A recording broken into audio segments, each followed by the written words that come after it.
ఆంధ్రప్రదేశ్ వాల్మీకి పోరాట సమితి state secretary అయితే ఈరోజు కేసు సంబంధించి హైకోర్టులో మేము వెళ్ళడం జరిగింది. అయితే నెంబరింగ్ ప్లాన్ రావడం వల్ల వాళ్ళు వాయిదా తీసుకున్నారు నెక్స్ట్ వారానికి. సో ఇంకా కేసు ఒకవేళ కీ వచ్చినప్పటికీ రిజల్ట్ వచ్చినప్పటికీ కోర్టుని గౌరవించాలి కాబట్టి రేపు పొద్దున జడ్జిమెంట్ వచ్చే దాని మీద డిపెండ్ అయి ఉంటుంది. కాబట్టి మన లాయర్ అయితే క్లియర్గా చెప్తా ఉన్నాడు. ఎన్సిటీ గైడ్లైన్స్ ప్రకారము ఏదైతే ఈవెంట్స్ నిర్వహించాలని చెప్పి ఉంది. సో మనం కేసు గెలుస్తాం. ఇది మంచి కేసు, చాలామంది విద్యార్థులకు న్యాయం జరుగుతుంది. ఫిజికల్ ఈవెంట్స్ అనేటివి అవసరం అని చెప్పి లాయర్ గారు చెప్పడం జరిగింది. మీరు భయపడద్దండి, కేసు మనం గెలిచేదానికి ఎక్కువ అవకాశాలు ఉన్నాయి అని లాయర్ చెప్పాడు. అదేవిధంగా ఈ ఫేక్ సర్టిఫికేట్లు ఏవైతే ఉన్నాయో అవి మీ జిల్లాలో, ఎందుకంటే పర్టికులర్గా అది ఫేక్ అంటేనే ఇన్ఫర్మేషన్ ఇవ్వండి. అనవసరంగా గ్రూపుల్లో వేరే వేరే పేర్లను పెట్టద్దండి.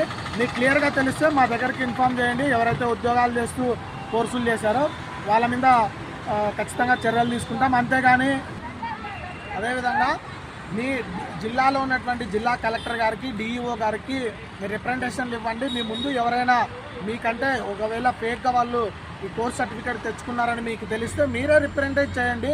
దానికి మేమే చేయాల్సిన పని లేదు. ఎందుకంటే వివిధ జిల్లాలు దూరం ఉంటాయి, మేము వచ్చి అక్కడికి మాట్లాడలేము. కాబట్టి మీరు వెళ్ళి మాట్లాడండి.